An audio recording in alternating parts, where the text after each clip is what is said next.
এখান থেকে সরাসরি 30 থেকে সরাসরি 1 এ চলে যাবে, এই তো মাঝখানে তো টাইম ফ্রেম দেখা লাগবে না। না না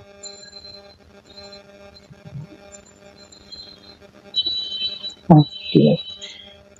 এখন এটা তো যেহেতু আমার সেল জোন, আমি এখান থেকে মার্কেট ঢোকার জন্য ওয়েট করবো আগে। হ্যাঁ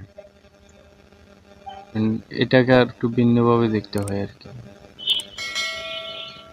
এই যে আচ্ছা। স্ট্রংলি প্রথমে কি হয়েছে, স্ট্রংলি মুভ হয়েছে না বায়ের দিকে, হুম হুম। তারপর কিউম দিছে না, হ্যাঁ, কি এম দিছে। এরপরে ফেল হয়েছে না, ইনগালফ ফেল হয়েছে না, হ্যাঁ। হুম হুম, ফেল হয়েছে। তারপরে ইনগালফ দিছে না আরেকটা ওই কিউম এর হ্যাঁ, নতুন ইনকাম হয়ে গেছে হ্যাঁ কি এম এর পরে। এখন ওয়েট করেন ডাবল ব্রেকআউট হয় কিনা। চাইলে আপনি এখন এই কিউএম থেকেও নিতে পারেন, বাট আপনাকে শুধু এই একটার উপর ডিপেন্ড করলে হবে না, আরো কিছু জিনিস অ্যাড করলে একটু ভালো। কনফার্মেশন খুঁজি। হ্যাঁ ওকে, একটা বি লেভেল হয়েছে, ওই বি লেভেলটা মার্ক করেন। হুম, এটা হ্যাঁ ওকে, এখন দেখেন এখানে কি হয়েছে। ডাবল ব্রেকআউট তো প্রায় ধরা যাবে এটা, তাই না? আরেকটা বি এর জন্য ওয়েট করেন, ডাবল ব্রেকআউট এখনো আসে নাই, জাস্ট আপনাকে সেল। আচ্ছা, এই যে বললাম, এই যে এই দুইটা তো ধরা, এই দুইটা তো মনে হয় ধরা যাবে না। সেই দুইটা কি হিসেবে ধরবেন আপনি? না, আপনার বললাম এই যে ডাবল ব্রেকআউট, এই দুইটা ধরা যাবে না, না না কারণ এটা আপনার তো আপনার মাঝখানে একটা লেভেল আইসা পড়ছে। হ্যাঁ আপনার ডাবল ব্রেকআউটের জন্য যেটা দরকার সেটা হচ্ছে এখন ভি লেভেল, ঠিক আছে? সেল, যেহেতু সেল আচ্ছা। খুঁজতেছেন, তো ভি লেভেলে তো হুম ব্রেকআউট হবে। তো একটা হয়েছে মাত্র, একটা পাইছেন, ঠিক আছে? এখন ওয়েট করেন আর একটা হুম। ফান কিনে। ওকে, দুইটার, হুম। এই দুইটা মার্ক করেন। ডান। ওকে, এখন চাইলে আপনি এখান থেকে অ্যান্টি নিতে পারেন হ্যাঁ, 30। সাইজ ছোট আছে। হ্যাঁ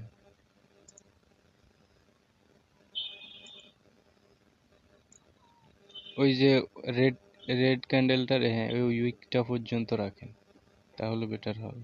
আর একটু আরো নিচে দেন, এত বেশি না, 35। হ্যাঁ এরকম হলেই হবে।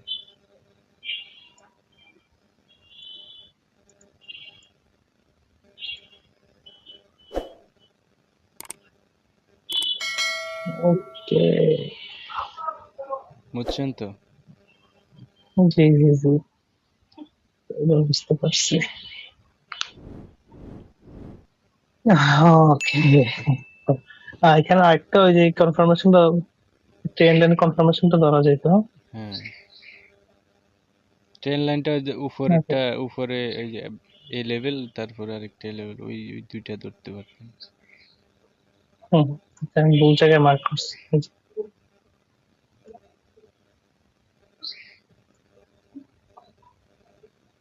না ট্রেন লাইন এভাবে মার্ক করে না তো। তাহলে কোনটা ছিল? ট্রেন লাইনের এইভাবে ব্যাপারটা হলো, দেখছি। ট্রেন লাইনের ব্যাপারটা দেখি যে হলো one touch, two touch, third টাচে এন্ট্রি।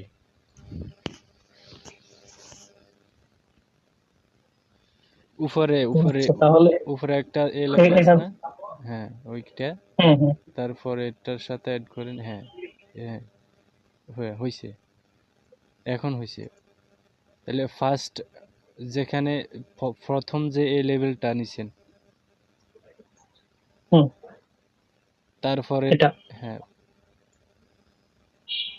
ওইটা, তারপরে অ্যাড করছেন কোনটার সাথে, ওইটার সাথে, তাইলে এটা ছিল। হ্যাঁ প্রথম যেটা নিয়েছেন সেটা হচ্ছে ওয়ান টাচ, তারপরেরটা হলো সেকেন্ড টাচ, এন্ট্রি আসবে থার্ড টাচ থেকে। হুম। হ্যাঁ 3 নম্বর টাচ থেকে এন্ট্রি আসে। আচ্ছা, এখন আপনার সাথে বসলে মজা লাগে। নিচে টিচে করতে গেলে কনফিউজ হয়ে আছে, পাই না এগুলা। হ্যাঁ এইটা হলো ট্রেন লাইন এন্ট্রির ব্যাপার, প্রথম টাচ, সেকেন্ড টাচ এবং থার্ড টাচ থেকে আসে এন্ট্রি। ওকে। আচ্ছা, তাহলে আমার মেইনলি ডাবল ব্রেকআউট গুলা খুঁজতে হয় কাছাকাছি কোনো ইসে। আচ্ছা, এখানে ভাইয়া যদি আরেকটা একটা জিনিস আমি একটু দেখে নিই আগে, তারপর জিজ্ঞেস করি। আচ্ছা, ওটা বেশি আছে, ঠিক আছে।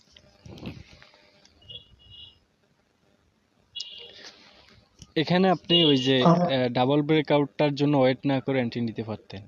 ওই যে কিউএমটা হয়েছে না, হুম হুম কিউএমটাকে আপনার এই রেসপেক্ট করে গেছে না, কিউএমটাকে রেসপেক্ট করে পড়ে গেছে হুম। না, হ্যাঁ ফোড়ার হ্যাঁ। সময় একটা ইনগালফ দিছে না, হুম। ওই ইনগালফটা মার্ক করেন। হ্যাঁ, তো আপনি ওই ইনগালফ থেকে এন্ট্রি বসাই দিলে হয়ে যাইতো। আচ্ছা আচ্ছা, হ্যাঁ, এখান থেকে আসতে। আপনি যদি লেয়ারিং করতেন তাহলে সেকেন্ড এন্ট্রিটা ওই যে ওই ডাবল ব্রেকআউট থেকে নিতে পারতেন। ফার্স্ট এন্ট্রি হ্যাঁ, সেক্ষেত্রে দুই তিনটে। ফার্স্ট এন্ট্রি ওই যে ইনগালফ থেকে আসতো, সেকেন্ড এন্ট্রি ডাবল ব্রেকআউট থেকে। ডাবল ব্যবহার। হুম, এখন লেয়ারিং করার দরকার নেই। না না, আপাতত মেইন বেসিক রেডি হয় না, আবার লেয়ারিং এগুলা করতে গেলে পরে নিজেরা খুঁজে পাবো না। হ্যাঁ, আচ্ছা ভাই, আরেকটা কোশ্চেন করি, এটা করতে চাইতেছিলাম না, তাও জিজ্ঞেস করি। হ্যাঁ, আহ, এই যে এইখানে একটা লেভেল, এইখানে একটা লেভেল, আর এইখানে একটা, হ্যাঁ, ডাবল ব্রেকআউটের জন্য আমরা এই লেভেলটা আর এই লেভেলটা, এই দুইটাকে ধরলাম। হ্যাঁ। আর দুইটা কি কাছাকাছি আছে বলে ধরলাম, নাকি মানে এটা দূরে দেখে এটা হিসাবে তো আমার পরপর দুইটা লেভেল ব্রেকআউট না, সেই হিসেবে তো